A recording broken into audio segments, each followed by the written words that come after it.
Olá, meu nome é Cleilton Amaral, professor de Geografia, e o nosso estudo é voltado para os alunos do 6º ano do ensino fundamental. Você já está pronto para o início do segundo bimestre? Se você disse que sim, primeiro vamos ver um pouco de revisão do que você já estudou em anos anteriores. Então, o nosso tema de hoje é consumo e desperdício. É um assunto que, na verdade, ele tem uma abrangência, digamos assim, muito especial e que você pode falar de vários tipos de desperdício. Pode ser do prato de sua comida que você desperdiça, pode ser de sobras de construção. Tem uma série de coisas que podemos entender como desperdício. Mas hoje eu queria dar um destaque especial para o desperdício de água, para o desperdício de alimentos e também para o desperdício de energia elétrica. Mas existe uma série de outras situações que fazem com que haja um grande desperdício mundial de uma série de produtos que findam levando para um problema ambiental. Então acompanhe comigo essa sequência que acabei de falar para você. Consumo e desperdício de alimentos. A produção de alimentos ocupa 25% do território habitável da Terra. 1/3 dos alimentos produzidos em todo o mundo, olha esse detalhe aí, não é consumido, ao passo que 805 milhões de pessoas, 1 em cada 9, passam fome. Aí olha só esse infográfico ao lado. Fases do cultivo em que alimentos são desperdiçados. Olha só esse de verde. 33% de tudo que é produzido anualmente no mundo vai para o lixo. 54% nas fases iniciais de cultivo, passando por manipulação, pós-colheita e armazenamento. Então, até chegar à fase de armazenamento, você vai ter em toda essa trajetória 54% de desperdício. E aí 46% restantes são perdidos nas etapas de processamento, na indústria, né? Distribuição, seja em mercado, supermercado, e consumo, que é a nossa parte, que você vai descartar mais outra parte daquilo que você comprou. Temos ainda que o desperdício mundial é responsável pela emissão, e aí estamos falando da questão atmosférica, 3,3 mil a 5,6 mil de toneladas de gases de efeito estufa. Isso, em outras palavras, equivale a 198 milhões de hectares usados para produzir a comida desperdiçada do ano, o que equivale à área do México. Então, toda essa área que equivale ao México produz tudo isso aí que foi dito aí em relação à tonelada de gases de efeito estufa. E aí nós temos aqui do lado também 24% da água usada em agricultura é desperdiçada. 24%. Em outras palavras, isso equivale a 173 bilhões de metros cúbicos de água. Aí olha só como é interessante essa ilustração aí também. Os números do nosso desperdício. 1/3 da comida produzida no mundo é desperdiçada. 1,3 bilhão de toneladas de alimentos é jogado fora. E olha só esse detalhe alarmante, é um alerta. Se continuarmos nesse ritmo, até 2050, faltará comida para alimentar o mundo todo.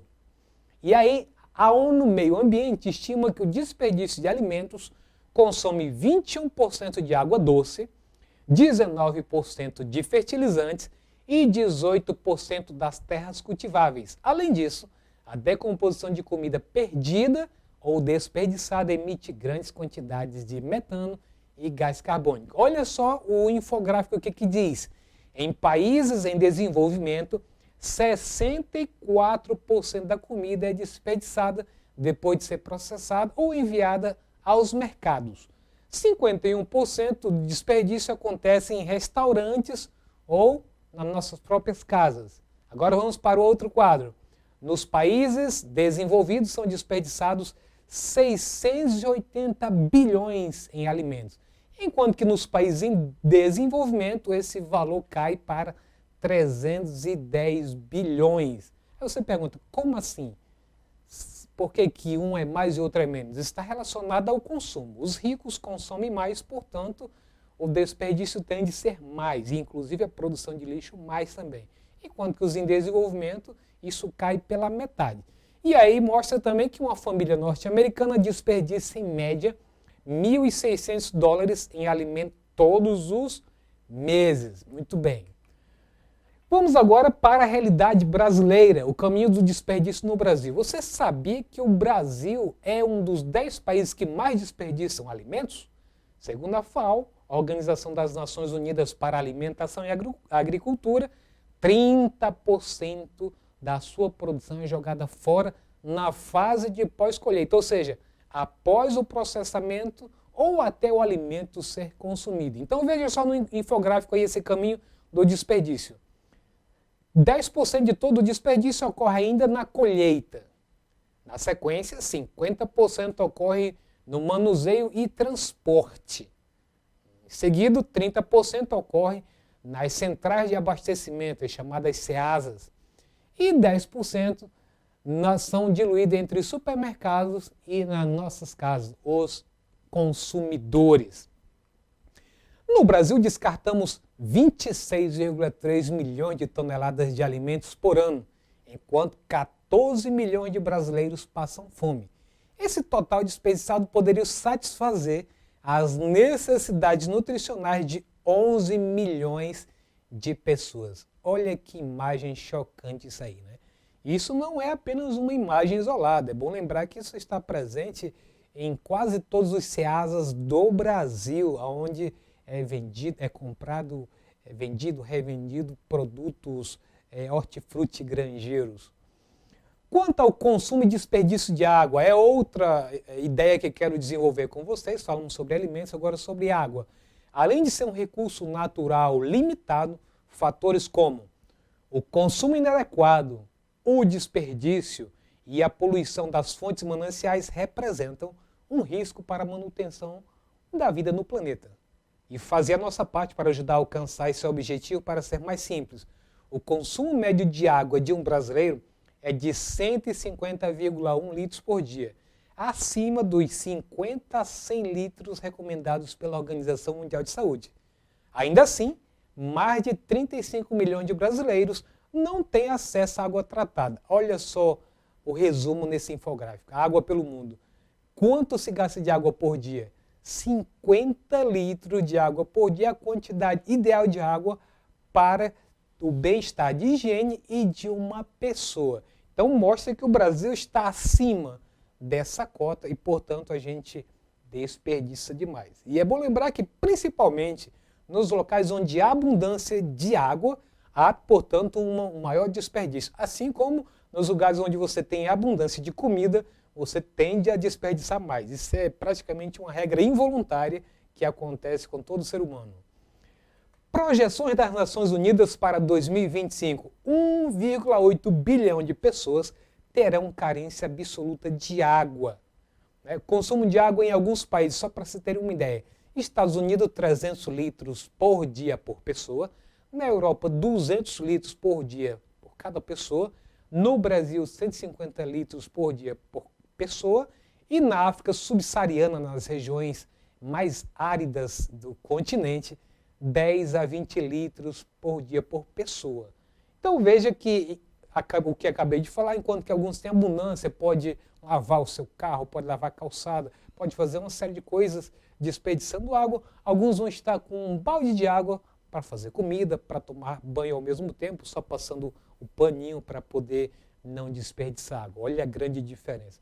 Mas isso não é só na África subsaariana, não. Isso acontece também no semiárido nordestino, onde também tem uma realidade em muitos lugares do polígono da seca que também reflete a mesma situação do continente africano. Quanto ao consumo e desperdício de água e seus impactos no meio ambiente e bolso do consumidor, a crise hídrica é uma oportunidade para o país repensar seu modelo de produção e de consumo. Afinal, tudo está interligado. A falta de chuvas, que acarreta a seca dos reservatórios e que, de certa forma, é reflexo do aumento das queimadas e do desmatamento, além de consequências da crise climática e do aquecimento global. E, por conseguinte, o aumento da tarifa de energia elétrica, passando para a tarja vermelha. Muita gente conhece isso e sabe o quanto isso pesa no bolso. Quantas razões do consumo e desperdício do mundo? Vivemos uma sociedade que valoriza as pessoas pelo objeto que elas adquirem. Possuir determinados bens é uma demonstração de sucesso, pois numa sociedade caracterizada pela desigualdade, nem todos podem tê-los. E aí tem esse questionamento clássico.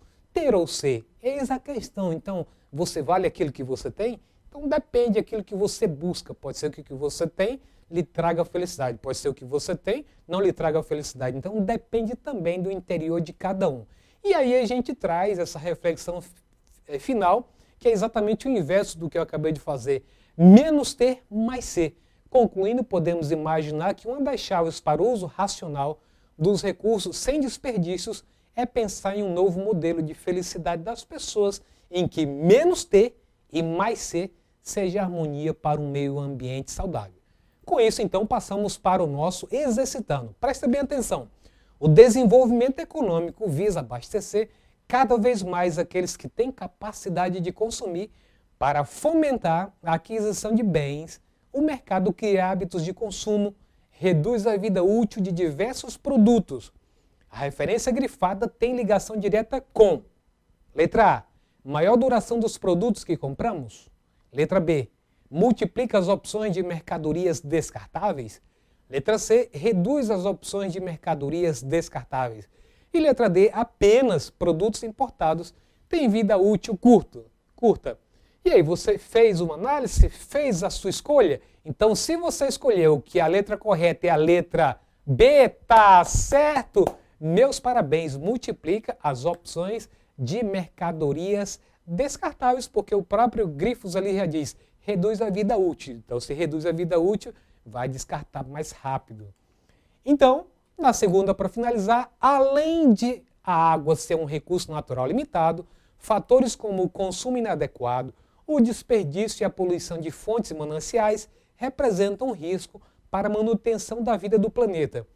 E esse risco decorre, letra A, aumento do volume de água nos oceanos, letra B, do conflito de países por água, letra C, redução do volume de água em certas regiões do planeta e ou escassez, e letra D, incapacidade dos governos de tratar água para o consumo humano.